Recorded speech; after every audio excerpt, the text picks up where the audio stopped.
2 years in Dubai, my honest opinion.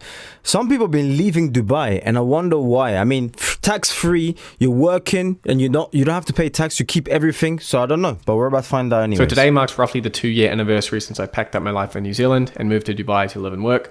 And I thought this was a good time to make this video and kind of reflect on my thoughts after 2 years, what I really think of the place, what's my experience been like. I think that might be helpful for a lot of you who are interested in moving there and want to know how good it is really, because they make it out to be this entrepreneur's paradise. Some people say it's awful. I want to give you my actual thoughts and my experience. So this video is going to be split up into 2 parts. Firstly, I'm going to run through some very quick pros and cons. That'll give you a better explanation of what it's actually like living there, what I liked about it and what I didn't. At the end of it, I know for many of you watching this, you're thinking like, do I actually want to move there? Is this something that I should do or could do? And so at the end of the video, I'll do a section on who I believe should move to Dubai and who I believe shouldn't and should stay away from it. So let's get into a little bit of context on me first. This video might reach some people outside of my core audience. So if you're new to the channel, my name is Liam Motley. I'm a 24-year-old entrepreneur. I've been doing online business for the past 5 to 6 years. And the last 18 months or so has been focused on building AI businesses and based out of Dubai as well. I was born and raised in New Zealand. And then 2 years ago, August 2022, I moved to Dubai with the goals of moving from a small place like New Zealand, where I was felt like I was becoming a big fish in a small pond, or could easily see myself becoming that and getting complacent. And I wanted to move to a place that was bigger, that would make me feel small again and force me to grow, meet new people. Also to be more central geographically. If you know where New Zealand is, and you can point it out on a map, we're right down the bottom. And so it's like a 17-hour flight to anywhere you really want to go. It's like 24 hours total flight time to go anywhere in Europe. So I like to travel to Europe a lot. I'm in Serbia right now on my own for a few weeks up in the mountains. And for me, that's a nice view, man. Imagine, goodness me. That's a nice view. Morning. Oh, you're waking up to that view.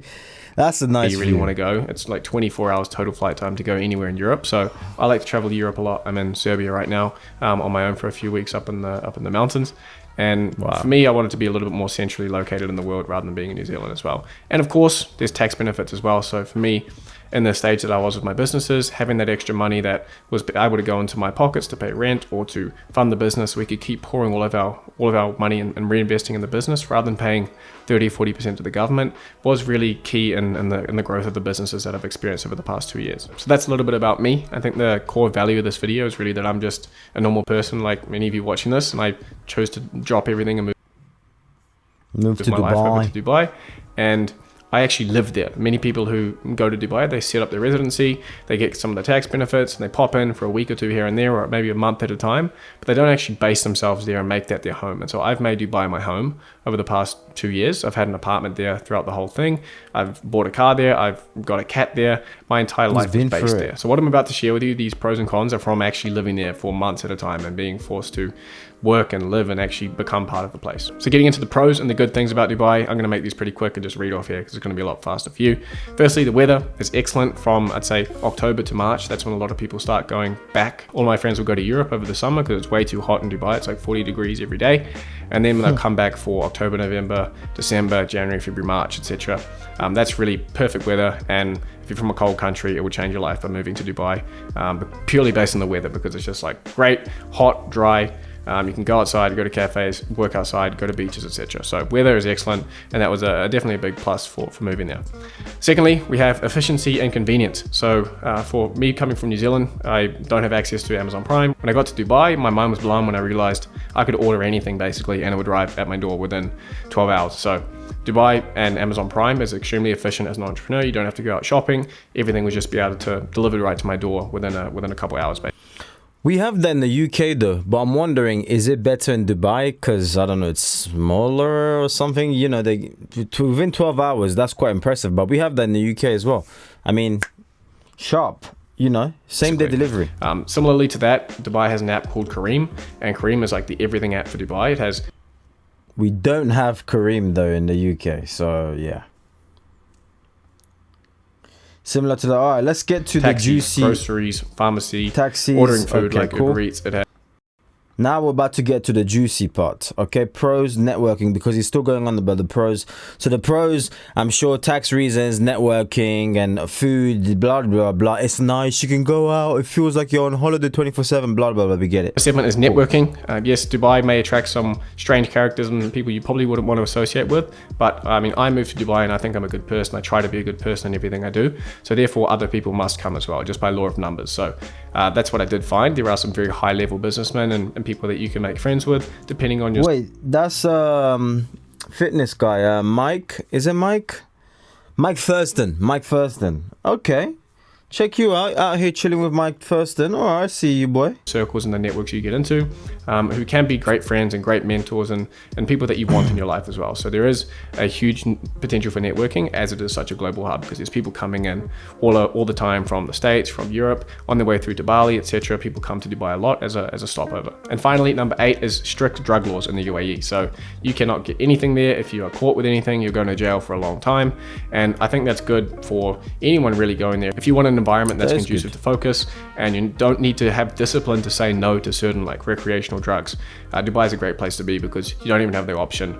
Well, you do, you probably could, like I've never tried, but I assume you can get it. But if you do, you're going to get like put in jail for 10, 20 years. And that's not what I'm trying to do. So now getting into some cons. Firstly, the dating scene. I found the dating environment to be not great. If you look at the numbers, there's actually 70% of the population is male and 30% is female. So lads, if you're thinking of moving, just know that you're walking into a sausage fest is probably what they'd call it, but there's a lot of competition for a select group of women that live there. And I found that just like the certain types of people that Dubai attracts in men, Dubai also attracts a certain type of woman as well. So I found that when I was going on dates, they would be kind of trying to get something out of me, and coming from New Zealand, it was just a complete shock to the system, and I'd never really found anyone that I'd want to date for long term there. So if you're looking for love, Dubai's probably not the place. Number 2 is the lack of community. So you don't really have a strong sense of community. Just for me here, being in Serbia at the moment, everyone around here, all their kids are playing together, everyone knows each other, they're all like going to dinner with each other. There's a sense of community here, and in many places around the world, many even large cities, you still have a sense of community where you have your little group of people. I found in Dubai there was really none of that, and I've identified that as something that's really been missing from my life over the past 2 years, and something I'm looking to get back in the near future. So I just know that you're going to feel very isolated if you're not careful, and if you don't find a good group of friends. Number 3 is the lack of nature. Of course, Dubai is built in the middle of a desert. There's not much greenery, and if it's artificially watered grass.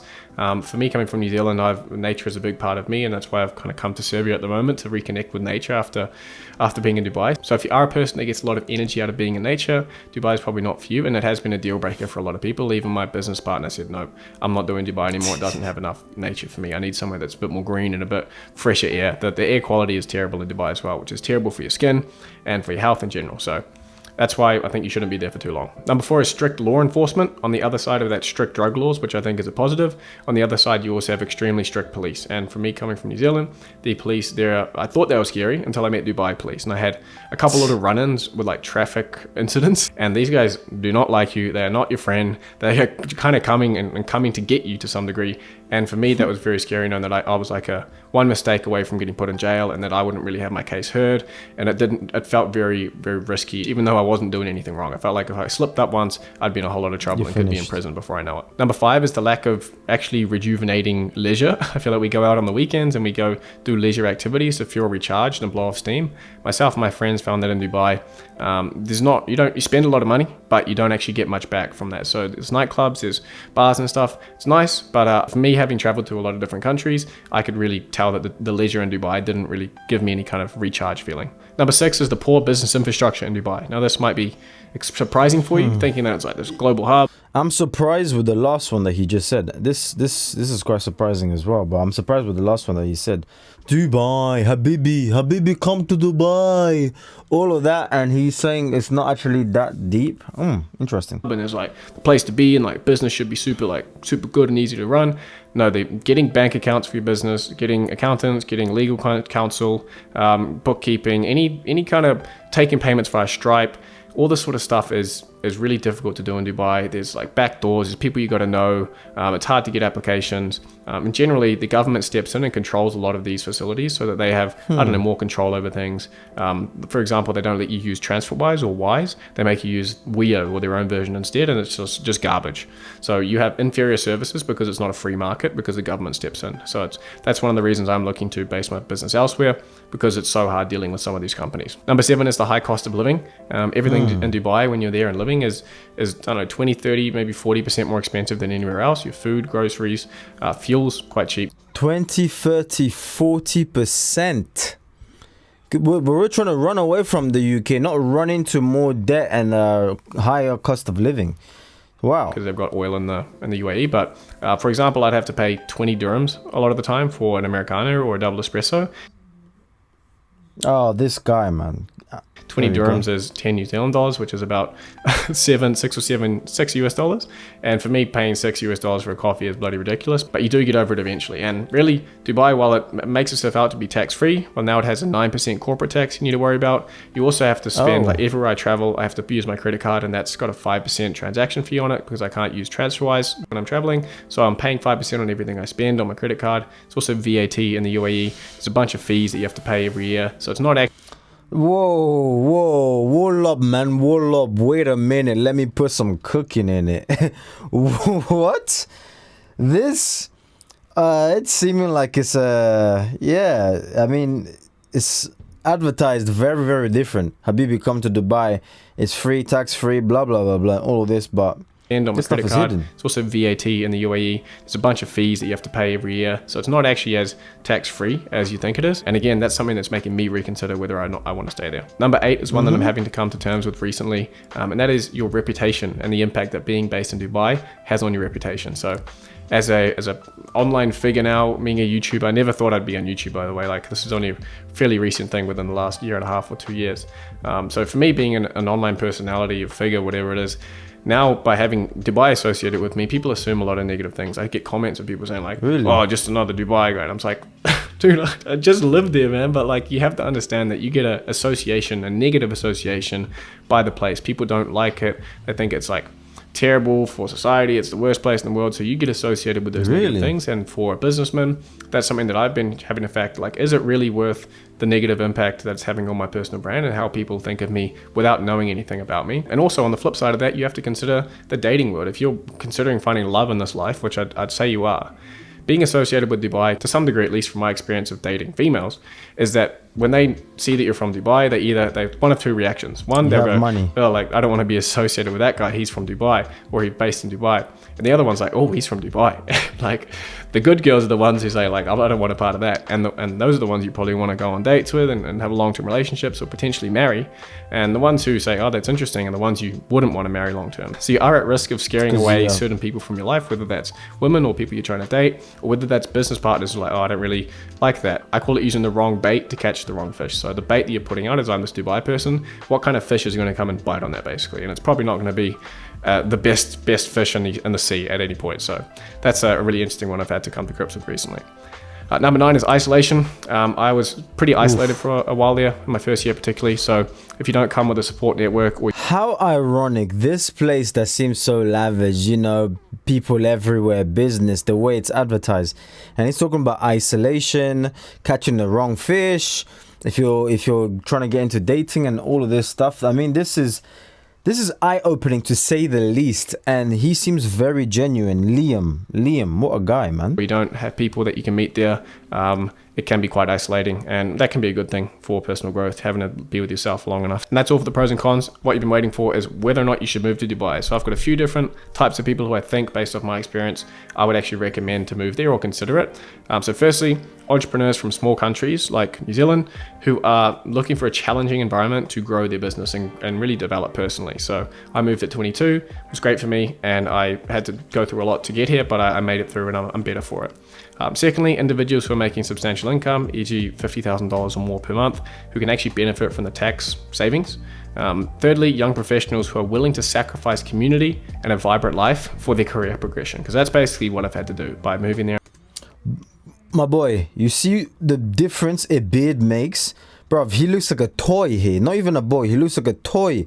here compared to with him with a sacrifice beard. community and a vibrant Major life difference. for their career progression, because that's basically what I've had to do by moving there and sitting there and working all day and not having community and not having nature. Like, you have to sacrifice a lot, but you will get some good things out of it if you play it right. And number 4 is those who have friends or a support network in Dubai that can mitigate those feelings of isolation. And on the flip side of that, I wouldn't recommend you moving to Dubai if you are an individual from a large country with ample business opportunities locally, e.g. the United States.